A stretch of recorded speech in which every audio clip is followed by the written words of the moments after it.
Assalamualaikum warahmatullahi wabarakatuh.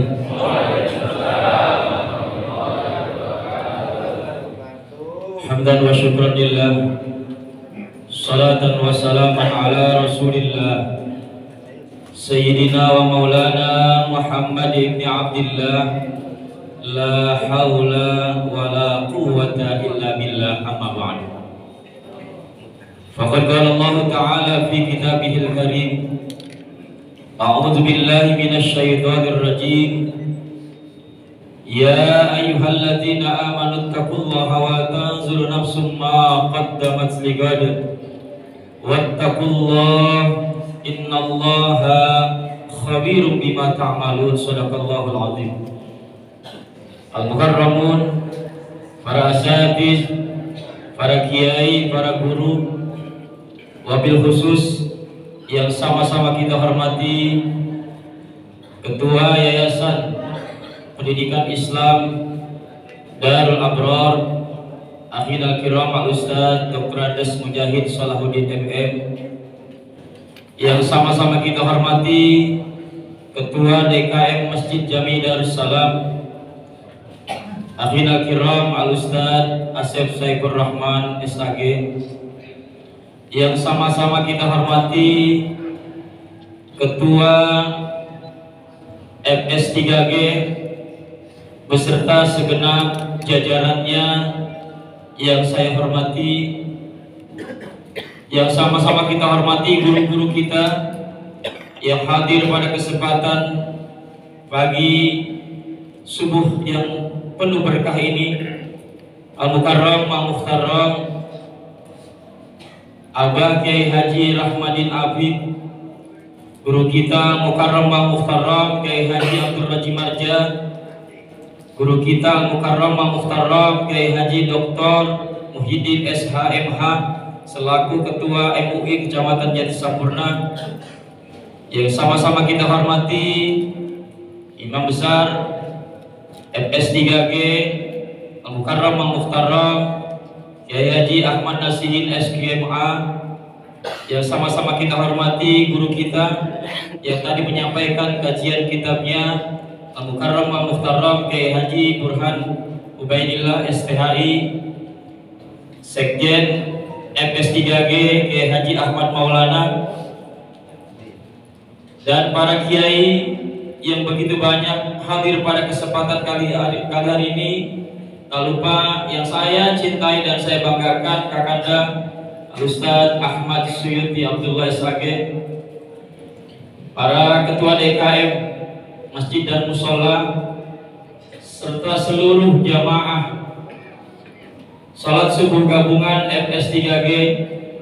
Mohon maaf tidak dapat saya sebutkan satu persatu, namun insya Allah tidak mengurangi rasa hormat kita, rasa hormat saya, dan insya Allah di subuh ini kita termasuk hamba-hamba Allah yang didoakan oleh baginda Nabi Sallallahu Alaihi Wasallam. Allahumma barik li ummati fi bukuriha. Pertama-tama marilah sama-sama kita panjatkan puji dan syukur kehadirat Allah. Alhamdulillah biidznillah wa biqudratillah. Pada kesempatan kali ini kita sama-sama masih diberikan kekuatan, kesehatan, terutama nikmat iman dan Islam, sehingga kita bisa melangkahkan kaki kita untuk sama-sama sholat subuh berjamaah di Masjid Darussalam, serta menimba ilmu, bersilaturahim. Mudah-mudahan kumpulnya kita di tempat ini senantiasa mendapatkan keberkahan dari Allah Subhanahu wa Ta'ala. Shalawat beserta salam semoga tercurah kepada qudwah hasanah kita baginda Nabi besar kita Muhammad Sallallahu Alaihi Wasallam. Hadirin jamaah yang dirahmati oleh Allah Subhanahu wa Ta'ala, hari ini kita berada di minggu pertama bulan Muharram. Sudah tanggal berapa ini? Tanggal berapa bulan Muharram? Tanggal berapa? Tanggal 5. Ini barangkali yang menjadi kelemahan kita umat Islam. Kalau seandainya bulan-bulan Masehi mah hafalnya luar biasa, tanggal-tanggal pentingnya luar biasa. Terkadang kita umat Islam meremehkan bulan-bulan kita sendiri. Alhamdulillah jamaah MS3G hafal semua hari ini minggu pertama tanggal 5 bulan Muharram tahun 1445 Hijriah.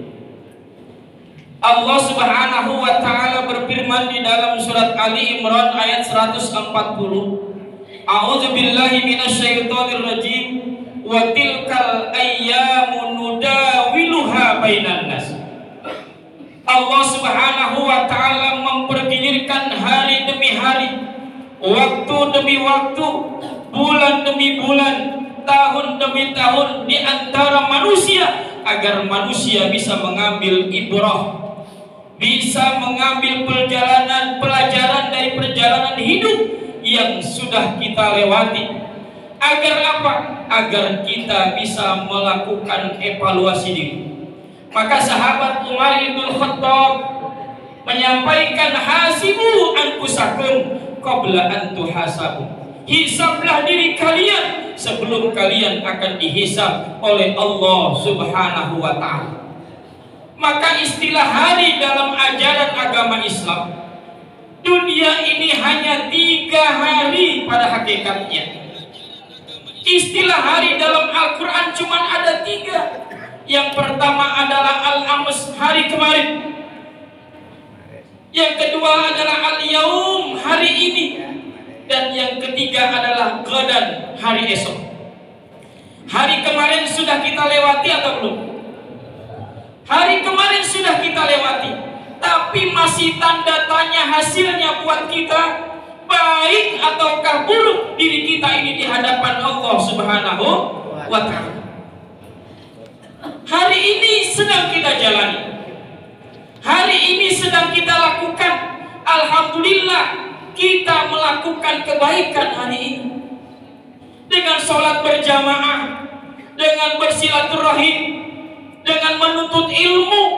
Namun itu pun masih tanda tanya, apakah amalia kita ini termasuk yang diterima atau tidak oleh Allah Subhanahu wa ta'ala. Dan yang ketiga adalah hari esok. Jangankan untuk mengetahui hasilnya, untuk tahu sampai atau tidaknya umur kita ke hari esok, kita nggak tahu. Maka di sini perlu evaluasi diri, perlu muhasabatun nafsi, agar apa-apa keburukan yang sudah kita lakukan di hari kemarin, di tahun kemarin, kita bisa perbaiki di hari ini dan bisa kita tingkatkan di hari esok. Amaliyah yang sudah baik di hari kemarin, kita pertahankan hari ini dan kita tingkatkan di hari esok. Karena sekali lagi, kita tidak tahu sampai kapan kita berada di alam dunia ini. Allah Subhanahu wa ta'ala mengingatkan di dalam surat Luqman ayat 34, wa ma tadri nafsum maza taksibu ghadan wa ma tadri nafsum bi ayyi ardin tamut. Tidak ada seorang pun yang mengetahui dengan pasti apa yang bakal terjadi di esok hari, dan tidak ada seorang pun yang mengetahui dengan pasti kapan dan di mana kita akan mengalami kematian. Apakah di kampung kita sendiri atau di kampung orang lain? Apakah kita mengalami kematian di rumah sendiri atau di rumah sakit atau dalam perjalanan? Apakah kita menghadapi kematian dalam kebaikan atau keburukan? Maka kita selalu berdoa kepada Allah agar kita ketika meninggalkan alam dunia ini bihusnil khatimah. Hadirin jamaah yang dirahmati oleh Allah Subhanahu wa ta'ala, maka ada 3 pilihan dari baginda Nabi Shallallahu Alaihi Wasallam buat kita renungkan. Kalau seandainya hari ini lebih baik daripada hari kemarin, maka kita tergolong orang-orang yang beruntung, orang-orang yang bahagia, orang-orang yang mendapatkan kemenangan. Hari ini lebih baik daripada hari kemarin. Hari ini lebih rajin daripada hari kemarin. Hari ini lebih kasih sayang daripada hari kemarin, dan seterusnya yang bersifat kebaikan. Maka kita digolongkan kepada orang yang beruntung, kata Nabi Shallallahu Alaihi Wasallam. Kalau yang kedua, seandainya hari ini sama dengan hari kemarin, kualitas ibadah kita sama, kualitas pekerjaan kita sama, maka kita digolongkan kepada orang-orang yang rugi. Sama sudah rugi, kata Nabi Shallallahu Alaihi Wasallam. Apalagi yang ketiga, kalau hari ini, tahun ini lebih buruk daripada tahun kemarin, lebih jelek daripada hari kemarin, maka kita termasuk orang-orang yang celaka, orang-orang yang dilaknat oleh Allah Subhanahu wa Ta'ala. Na'udzubillahi min dzalik. Maka apa yang disampaikan oleh guru kita dalam kajiannya tadi, dalam hidup ini kita harus menjadi orang-orang yang baik, orang-orang yang bermanfaat. Bukan hanya baik secara intelektual, tapi juga harus baik secara sosial. Diri kita harus baik secara individual dan baik secara sosial. Karena dengan dua ini kita akan termasuk manusia-manusia yang bermanfaat, bukan hanya untuk diri kita sendiri, tapi juga bermanfaat untuk orang lain. Itu yang digolongkan dalam hadis Nabi, khairun nas anfa'uhum linnas. Jadi kita jangan merasa bangga dengan amal kita yang begitu baik, tapi kita tidak baik dengan sesama. Atau sebaliknya kita merasa mulia karena kita baik dengan sesama, tapi kita tidak baik dengan Allah. Kalau kita tidak ingin merugi dalam hidup ini, harus mampu menjaga hubungan kita yang baik dengan Allah, sekaligus hubungan yang baik dengan sesama manusia.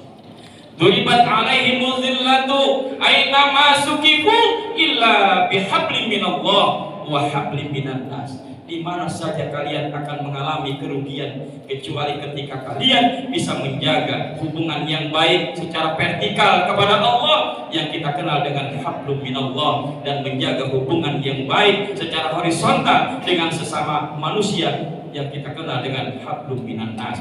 Hadirin jamaah yang dirahmati oleh Allah, itu saja yang dapat saya sampaikan. Nanti panjang lebarnya akan disampaikan oleh guru kita Abah Kiai Rahmadin Afid. Mudah-mudahan apa yang saya sampaikan bermanfaat untuk kita semua. Yang baik ambil dan amalkan, karena itu ilmu dari Allah. Sementara ketika ada kesalahan pada diri saya, jangan diambil, tapi diperbaiki, karena itu semata-mata dari kelemahan saya. Demikian, mohon maaf lahir dan batin. Mudah-mudahan Allah panjangkan umur kita, Allah sehatkan badan kita, Allah murahkan rezeki kita, Allah mudahkan segala urusan kita, Allah takdirkan kita bisa berziarah ke makam Rasulullah, melaksanakan ibadah haji dan umrah ke Baitullah, dan manakala kita meninggal dalam keadaan husnul khotimah, mendapatkan syafaat Rasulullah, masuk ke dalam surganya Allah Subhanahu wa Ta'ala. Amin ya rabbal alamin. Wallahul muwaffiq ila aqwamit thoriq. Wassalamualaikum warahmatullahi wabarakatuh.